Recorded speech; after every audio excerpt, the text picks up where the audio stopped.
Fala, turma! Sejam todos muito bem-vindos e bem-vindas ao canal Paralelo 16. Professor Zé Soares aqui com mais um episódio. Professor Marcos, seja bem-vindo. Fala pessoal, tudo bem? Como é que vocês estão? Espero que sejam todos bem e sejam bem-vindos a mais um episódio aqui do Paralelo 16. Antes de nós iniciarmos aqui, eu quero pedir para a nossa produção rodar a vinheta. Produção, roda a vinheta, por favor.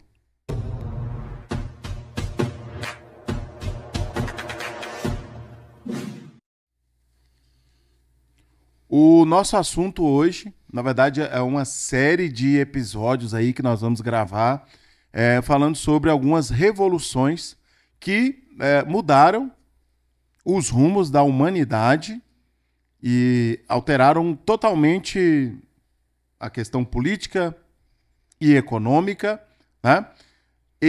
Mas antes de nós iniciarmos aqui, eu queria fazer uma ressalva e agradecer todo mundo que está acompanhando o nosso trabalho, todo mundo que está inscrito no canal.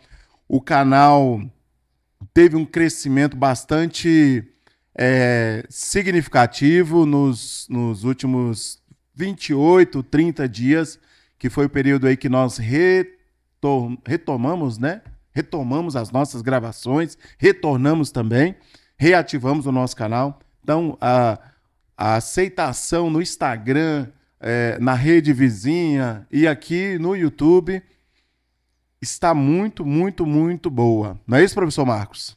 Isso, a partir do momento que a gente voltou, né, que nós voltamos a publicar os vídeos aí, né, com uma série de assuntos aí, partimos para uma temática aí de revoltas já do período republicano, né, as revoltas rurais e os outros episódios que vieram posteriormente, teve um crescimento muito grande, a aceitação foi muito boa, então eu quero agradecer a quem já curtiu o canal, quem passou a curtir agora também, que continue, porque tem muita coisa boa vindo aí. Então já vou falar para você aqui, ó, se você ainda não está inscrito, porque a tendência é que agora as nossas publicações elas alcancem mais pessoas e eu quero te pedir, se você vai fazer vestibular, você vai prestar vestibulares e Enem, se inscreva no nosso canal, porque, olha, eu vou te falar uma coisa, chegará o momento aí que nós vamos ter episódios diários, estamos trabalhando arduamente para isso. Professor Marcos, hoje nós vamos falar de uma revolução,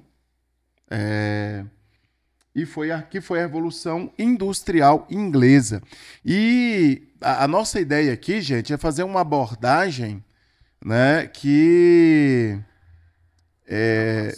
explique vários eventos que aconteceram posteriormente à Revolução Industrial Inglesa. Professor Marcos, fique à vontade aí, vamos iniciar os trabalhos nessa tarde, noite, manhã. Você não sabe a hora que nós estamos gravando? Pois é, pessoal, a Revolução Industrial ela vai ser um evento que vai alterar drasticamente, principalmente o contexto europeu, né, a partir iniciada ali na Inglaterra. No primeiro momento, a Revolução Industrial ela é inglesa, certo? Ali a partir de 1750, quando a gente vai ter a mecanização dos meios de produção, a mecanização da produção, principalmente no primeiro setor, que é o setor têxtil, e já ali você tem um segundo desdobramento ali a partir do início do século XIX, dos 1800, né? Que essa revolução industrial ela vai se tornando europeia e, posteriormente, suas consequências vão se expandir para todo mundo, José. Pois é, gente. E aí, para explicar a primeira Revolução Industrial, nós precisamos entender uma série de antecedentes que acabaram contribuindo para que esse processo acontecesse. Nós podemos citar alguns aqui, por exemplo, podemos citar a presença de reservas de carvão mineral no território inglês, né? Um forte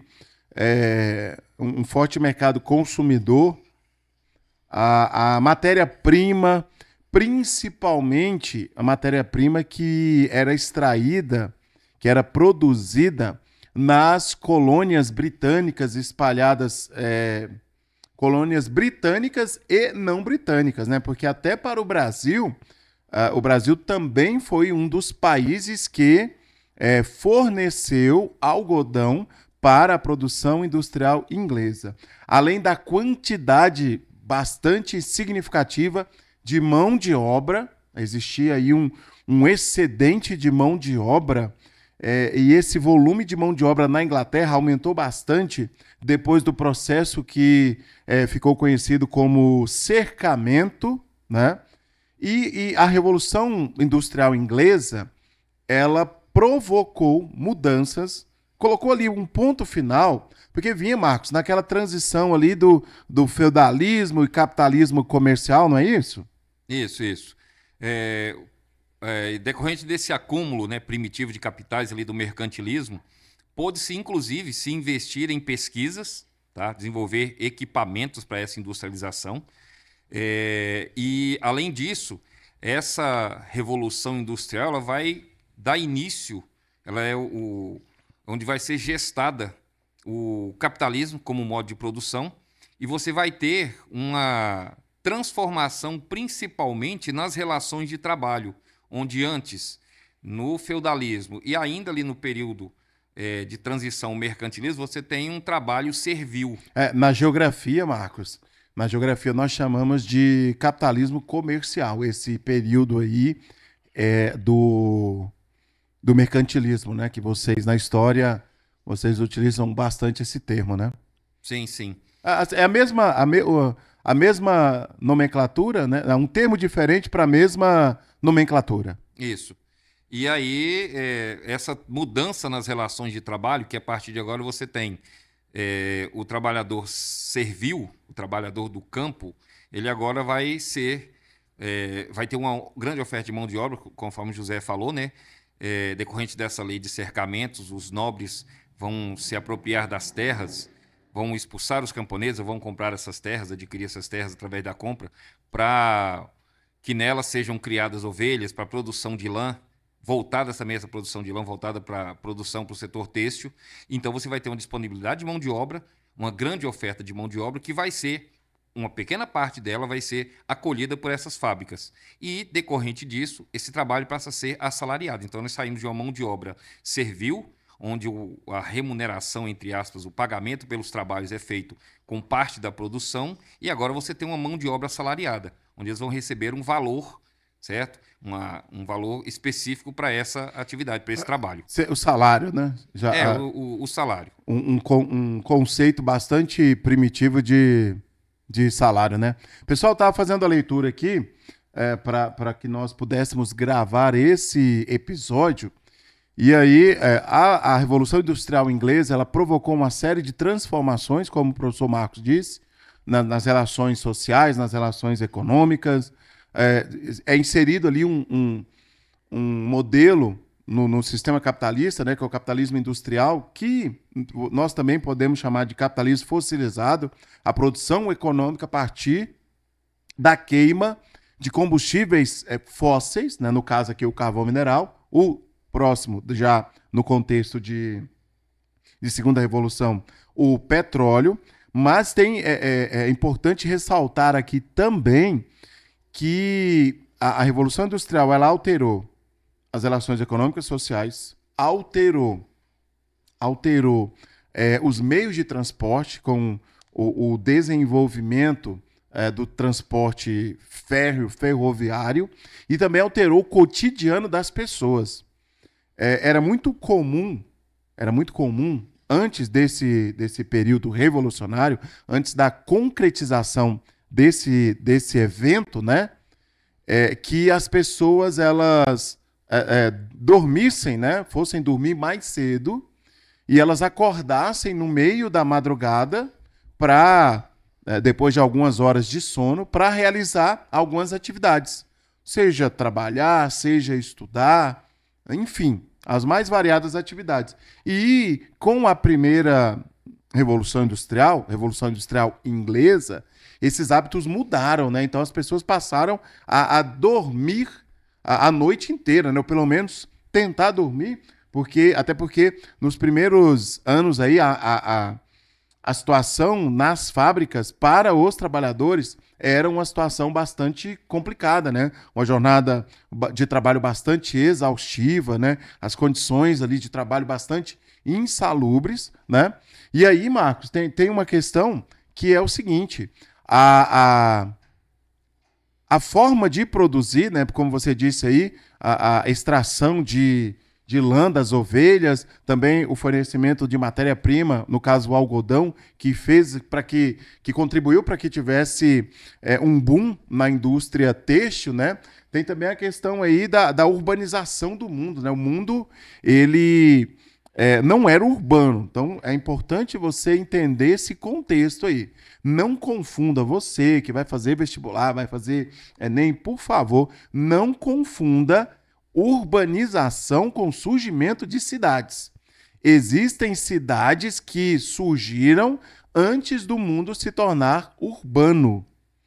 E depois que o mundo se tornou, por exemplo, o Templo de Ur na Mesopotâmia, ele é datado aí de 6.000 anos atrás. Então, para você ver que o conceito de surgimento das cidades ele é bem anterior ao conceito de urbanização. E a Revolução Industrial Inglesa ela contribuiu para que o mundo se tornasse urbano. Entendeu? Então, a transição ali do meio rural para o meio urbano, o crescimento demográfico nas áreas urbanas, e lembrando que todo mundo fala assim, nossa, a Europa se planejou, as cidades são bem estruturadas. Calma lá.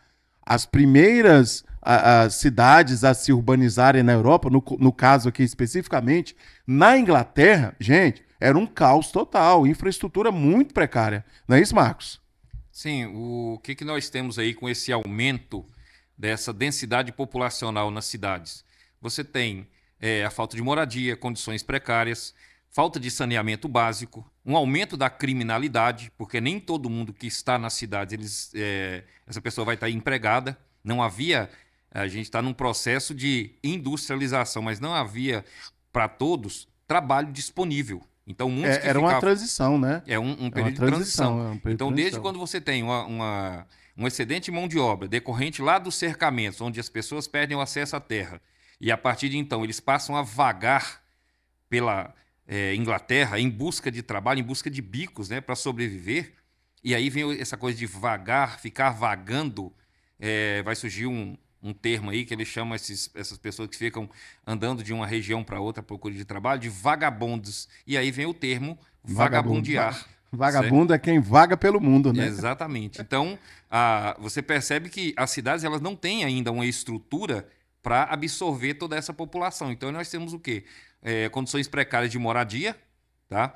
E, como eu falei, falta de saneamento básico, o aumento da criminalidade, porque onde você tem pobreza e fome, criminalidade encontra o terreno fértil para isso, né, Zé? Isso. E também, pessoal, o processo de cercamento ele contribuiu para que ocorresse uma redução na oferta de alimentos, né? Então, a Europa ali, na segunda metade do século XVIII e durante um período também no século XIX, a Europa sofria com... Primeiro que existia um peso demográfico bastante significativo. Muita gente. E a galera migrou.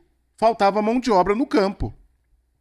E essa falta de mão de obra no campo acabou gerando aí uma crise de alimentos. Eu acredito que isso tenha contribuído bastante para que o Malthus elaborasse a sua teoria, né? Que ele falava ali de uma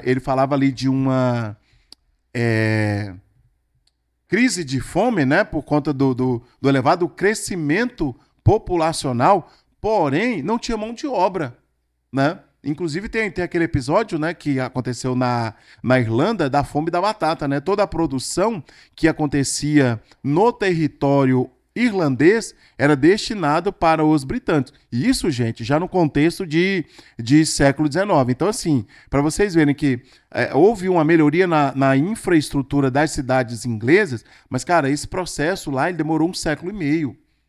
O metrô de Londres ele tem mais de 150 anos de existência. Então, assim, houve um planejamento. O processo de urbanização não foi acelerado. Então, foi planejado e foi longo, 1,5 séculos. Diferente, por exemplo, da urbanização que aconteceu nos países da América Latina, que demorou entre 30, 40, 50 anos no máximo. Então, assim, esse episódio aqui, essa ideia, esse bate-papo aqui sobre a Revolução Industrial Inglesa, ele será dividido em 2 momentos. Então, nesse primeiro momento agora, nós vamos abordar essas questões e nós voltaremos em um outro episódio para darmos continuidade aqui sobre esse assunto. Não é não, Marcos? Exatamente. Vamos concluir essa primeira parte aqui agora e, posteriormente, a gente organiza, tá, a transmissão para vocês de um episódio que vai concluir essa ideia e falar dessa revolução que foi tão importante para a história da humanidade. Porque a ideia aqui, gente, é fazer um podcast, aula, né? Tudo junto aqui, misturado, em 16 minutos. Vocês sabem o tanto que é difícil para as ciências humanas, para a gente abordar determinados assuntos nesse tempo. Eu estou falando aqui, o professor Marcos está apontando o cronômetro para mim o tempo inteiro. Então, nós estamos aqui numa luta árdua para cumprir com essa proposta aí de 16 minutos de aula, abordando assim de maneira bem, e já o tempo está estourado, então eu quero te falar, se você não está inscrito no nosso canal, você se inscreva, ative o sininho das notificações e lembre-se sempre, os cães ladram, mas a caravana não para. Um forte abraço.